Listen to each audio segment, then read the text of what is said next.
noite, meus irmãos. Sejam muito bem-vindos à nossa pequena casa. O que falaria este momento em que nos encontramos para um aprendizado coletivo, em que trocamos ideias, trocamos experiências, trocamos aprendizados, sob a luz do Mestre Jesus, sob a luz de nosso Pai, que é Deus. Então sejam bem-vindos ao nosso grupo, os aprendizes da fraternidade, pois ao final todos aqui estamos nessa caminhada, estamos aprendendo a viver. E para que possamos nos preparar para essa palestra, para esta conversa, este diálogo fraterno, que possamos fechar os nossos olhos. Neste momento, nós elevamos o nosso coração, elevamos a nossa alma em direção a Deus. Deus, nosso Pai, este Pai que o Mestre nos apresentou como um Pai de amor, um Pai de justiça, benevolente e misericordioso, e que oferece os meios para que nós, tuas criaturas, os teus filhos, possam crescer, como flores possam amadurecer e encontrar o seu potencial, o seu valor e o seu propósito. Ah, Senhor, quanto lhe devemos graças, quanto somos gratos pelo teu amor.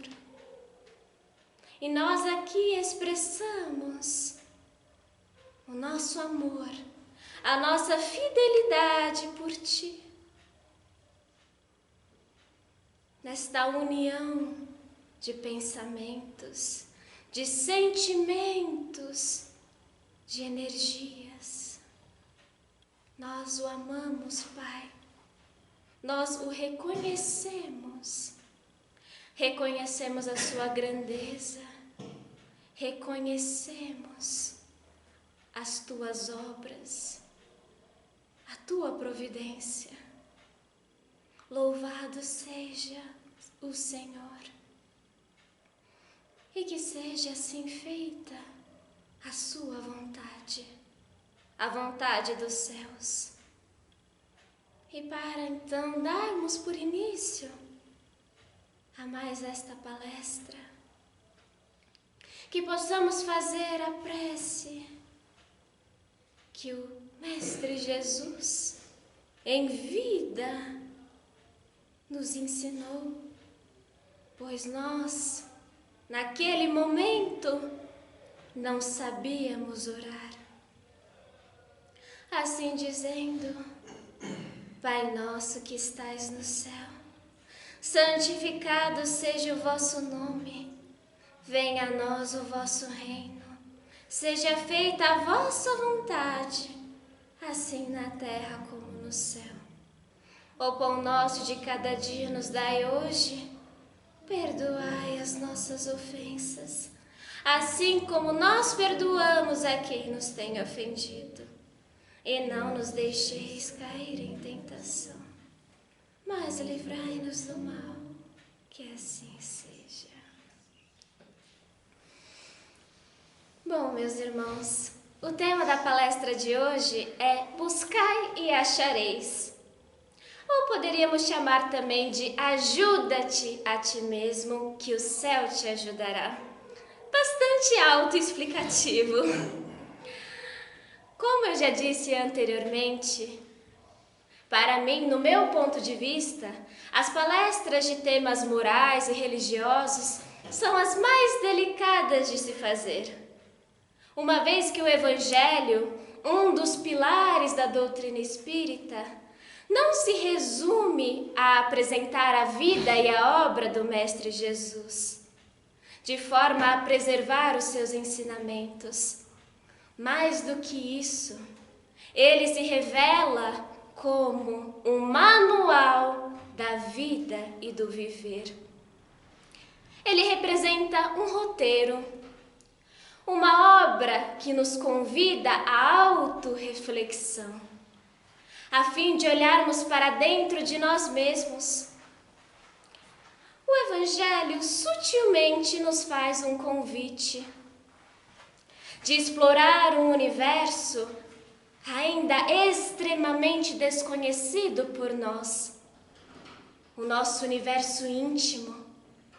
Afinal, quem somos? O que queremos ser? Quais são as nossas falhas, nossas debilidades e necessidades de aprimoramento? E o outro lado da moeda também. Quais são os nossos potenciais, as nossas virtudes e os nossos talentos? Como diz o ditado, a maior descoberta que temos em vida se dá em relação a nós mesmos. Portanto, como uma sessão de terapia, a Boa Nova dialoga conosco, com as nossas vivências, com as nossas necessidades, com as nossas experiências. Como se o Cristo, durante os sermões e as explicações, estivesse, na verdade, aqui, agora, neste momento, neste instante, falando com cada um de nós. Como a nos estimular a iniciar um verdadeiro processo renovador, reeducativo de nossa alma. Mas voltando ao tema da palestra, o que o Cristo diz nesta passagem tão famosa escrita em Mateus? Pedi e dar-se-vos-á. Buscai e achareis. Batei e abrir-se-vos-á. Pois todo o que pede, recebe. A quem busca, acha. E ao que bate, abrir-se-lhe-á. Ok, legal, interessante, bacana, muito poético. Mas o que exatamente isso quer dizer? O que é pedir? O que buscar? Por que bater? O que nós iremos encontrar? O que nos será revelado? Parece um pouco sem pé nem cabeça. Mas o que podemos dizer, meus irmãos, é que essa passagem, esse trecho, ilustra claramente a proposta do Evangelho para nós, discípulos do Cristo. Uma proposta propositiva, operante, que nos convida à ação, a nos mobilizar, a nos transformar. Em que sentido?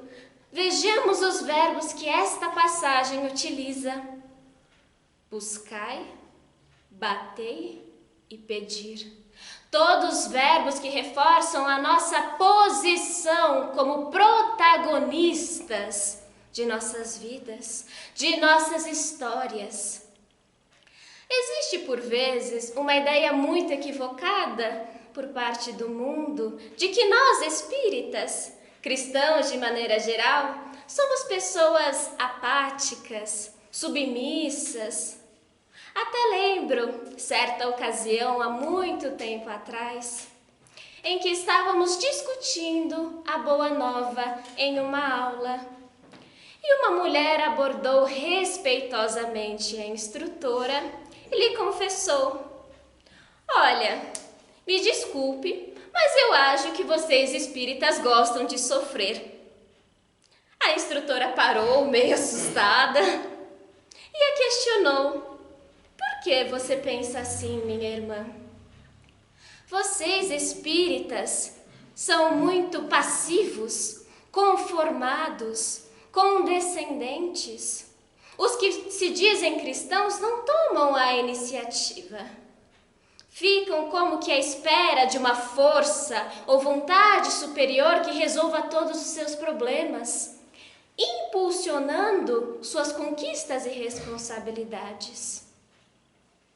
A instrutora refletiu sobre aquela colocação e lhe respondeu: não, minha irmã, não é desta forma. Nós que carregamos a mensagem da Boa Nova, sabemos que a providência de Deus é sempre solícita e disponível. O papel de Deus como Pai é nos conduzir, oferecer os meios para que nós possamos encontrar o nosso caminho, construir o nosso destino, a nossa jornada. Mas para tudo há um momento certo de florescer, amadurecer, plantar e aprender. Deus sempre envia o recado, a mensagem, a ajuda certa, oportuna, no momento oportuno. Talvez o nosso maior desafio seja aprender a enxergá-lo, a fazer a leitura certa do recado. Vou lhe contar uma história. Certa vez, um senhor, vamos chamá-lo de José, estava passando por um dos momentos mais críticos da sua vida.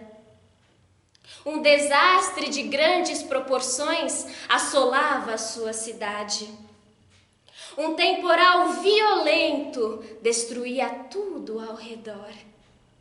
E com o passar dos minutos, a água, decorrente das cheias, começava a subir de nível rapidamente, ameaçando a vida dos moradores, já que as casas foram construídas em uma embaixada. Mas José era um homem de fé, um crente fervoroso, e tinha para si que Deus, só Deus, iria salvá-lo daquela situação. E rezava e rogava para que a chuva parasse. Estava confiante na vontade divina. Em certo momento, um vizinho chegou apressado à casa dele e disse: "Vamos, José, a água está subindo rapidamente. Logo a cidade ficará devastada, arruinada. Precisamos sair daqui se quisermos sobreviver." Mas José se negou veementemente a sair da casa, pois estava certo que Deus iria contornar aquela situação. Era só aguardar. Pouco depois disso, a enchente já tomava as casas, estava ficando muito perigoso permanecer no local. E assim, do nada, um barco pequeno passou próximo à casa dele. Mas ele se manteve ali, no aguardo da resposta de Deus, e continuava orando. Quando o caos já estava instalado naquele lugar, a tempestade ficava mais violenta. E a chuva, e José até teve de refugiar-se em seu telhado, pois a chuva já tomava, ou melhor, a água já tomava conta da sua casa. Eis que um barulho soou no céu. Será Deus? Logo pensou esperançoso José. Mas não. Logo se decepcionou ao perceber que não era Deus, e sim um helicóptero dos bombeiros que passava próximo à região, resgatando aos últimos sobreviventes. E o que José fez? Novamente se recusou a sinalizar por ajuda, pois ele havia rogado a Deus. Seria possível o pai simplesmente deixá-lo ali para morrer. Afinal, Deus era pai. E ele, como um filho devotado, merecedor que havia orado, merecia ser socorrido por ele. Foi então que o inevitável aconteceu. José não sabia nadar e acabou falecendo por conta da catástrofe. Quando se viu consciente, quem diria? Finalmente estava ao encontro de Deus, nosso Pai. E não entendia como assim Deus o deixou morrer. Porque o Senhor não o havia ajudado, tirado ele daquela situação, parado com a chuva. A providência divina não se dirigia aos amados e fiéis filhos? De que adiantaria então ser um seguidor devoto do Pai, se ele nos deixava na mão nos momentos mais difíceis? Nossas rogativas não são atendidas, e nos momentos de fragilidade nos vemos desamparados. E então Deus apenas o olhou como se ouvisse o seu pensamento, sereno e humilde. E somente lhe disse: meu amado filho, eu jamais esqueço a nenhuma das minhas criaturas. Busco auxiliá-la em todos os momentos, através da mensagem correta e oportuna, que lhe sirva de aprendizado. Eu a tudo vejo, do passado, do presente e do futuro. Veja, José, que neste triste dia, por 3 vezes, eu mobilizei esforços para auxiliá-lo. Como assim? Pensou José, indignado. Em nenhum momento o Senhor veio ao meu resgate. Foi quando lhe veio à mente o vizinho, o barco e o helicóptero. O vizinho, o barco e o helicóptero foram os recados que Deus lhe enviara pelas suas rogativas, mas que nosso José não soube interpretá-los. E o pai ainda complementou: minha providência, José, é sempre solícita, mas não é à toa que 2 ações vêm depois do pedir: o buscar e bater a porta. Assim, não basta pedir, é necessário o nosso esforço individual. Ou seja, temos que fazer a nossa parte. E essa, finalizou a instrutora ao terminar a história, é a síntese de ajuda-te a ti mesmo que o céu te ajudará. Para que o céu nos ajude, o mestre afirma que todos os que pedem, recebem. Os que buscam, acham. E a quem bate, se abre. Muitos acham equivocadamente que Deus fará tudo por nós sem o nosso esforço. Demonstram assim não compreender as promessas do Evangelho.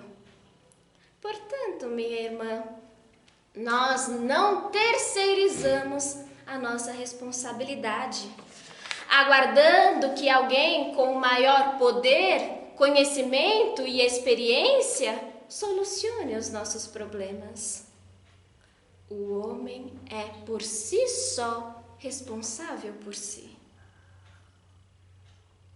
Na física, meus irmãos, finalizando essa história, já finalizando a história, existe uma lei chamada inércia, que em alguns aspectos diz que um corpo ou objeto parado tende a permanecer em estado de repouso, a menos que uma força atue sobre ele, o impulsionando. E da mesma forma acontece conosco. Se na nossa vida, se em nossa existência, se nos momentos difíceis, de dificuldade, nos desafios da vida, nós permanecermos em inanição, sem ação, parados, nós continuaremos parados. a menos que haja essa força. E de onde vem essa força? Essa força vem de dentro de nós. O homem aure a força de si próprio. Não basta assim somente pedir. É necessário, em complemento, procurar, bater, isto é, nos mexer, nos mobilizar, trabalhar constantemente até atingirmos as nossas razões. Como nos diz o Evangelho segundo o Espiritismo, procura e acharás, trabalha e produzirás. Dessa maneira será filho das tuas obras, terá delas o mérito e serás recompensado de acordo com o que hajas feito. Ou seja, a máxima buscai e achareis é o princípio da lei do trabalho e do progresso. O trabalho, meus amigos, é uma necessidade. Não da forma como nós entendemos na Terra, com regime de trabalho, que a gente entra em determinado horário, sai e ao final do mês a gente ganha o nosso salário. Não dessa forma. Significa o trabalho, segundo Emmanuel, produzir transformação, oportunidade e movimento. É um instrumento de evolução. Uma dimensão fundamental nossa. Uma atividade que transforma a nossa realidade, o nosso mundo e nos transforma também. Isso quer dizer que Deus não nos ajuda? De forma alguma. Ele sempre está nos amparando, nos assistindo nos momentos de dificuldade, de desespero e aflição. O Pai jamais deixa de atender às reais necessidades dos seus filhos, desde que nós façamos a nossa parte. Deus não nos exime do trabalho, da colaboração, do esforço e da dedicação.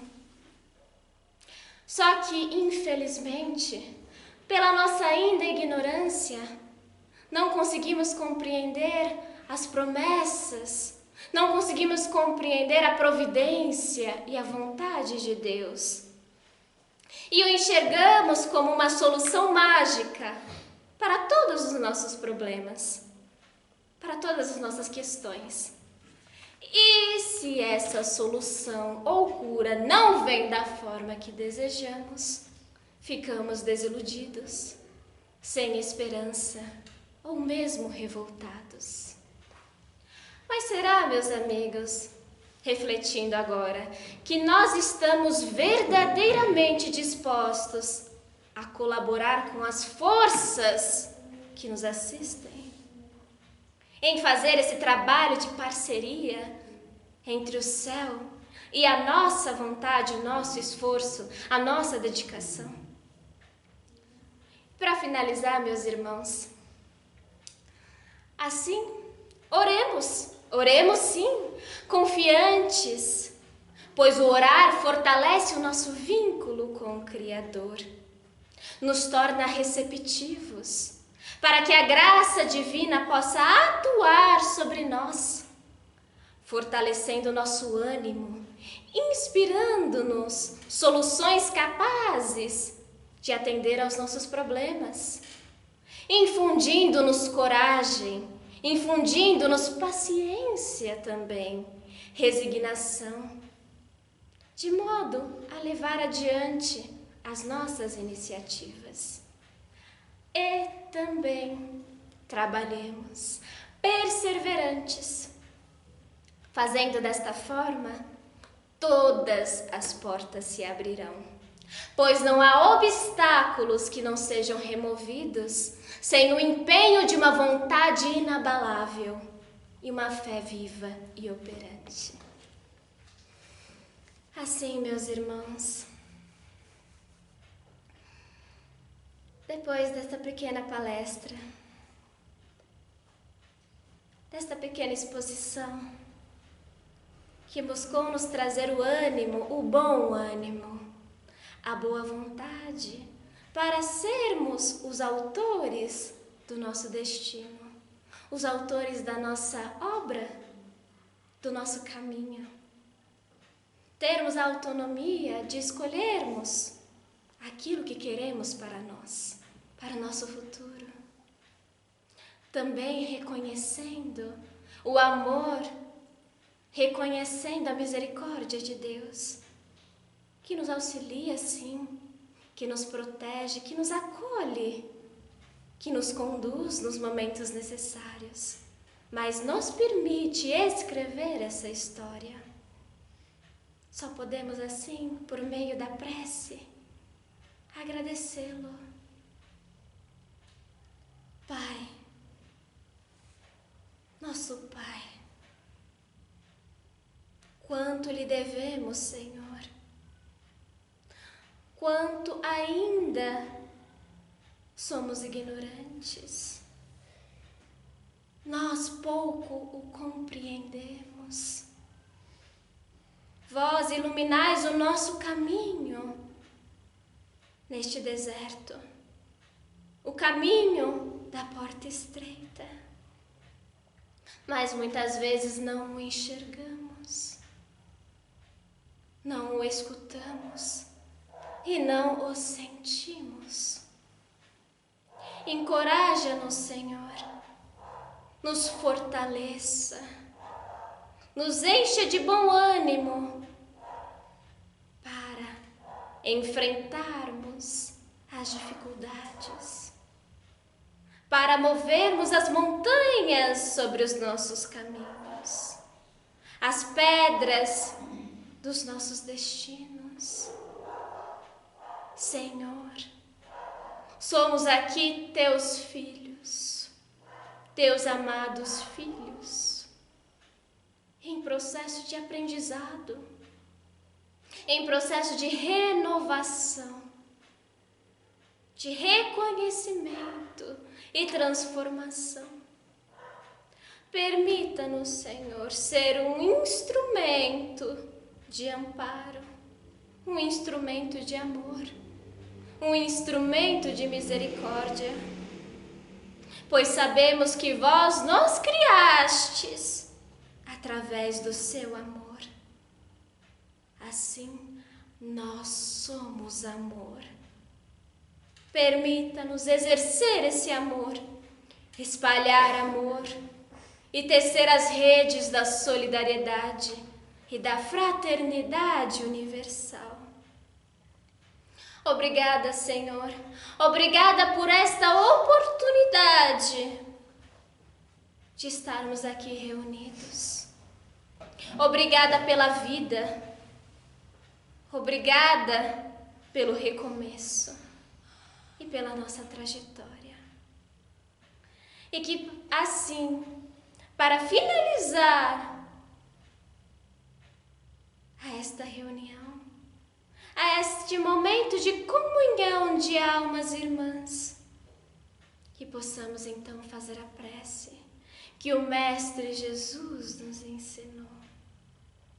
Assim dizendo: Pai nosso que estais no céu, santificado seja o vosso nome, venha a nós o vosso reino, seja feita a vossa vontade, assim na terra como no céu. O pão nosso de cada dia nos dai hoje, perdoai as nossas ofensas, assim como nós perdoamos a quem nos tem ofendido. E não nos deixeis cair em tentação, mas livrai-nos de todo o mal, que assim seja.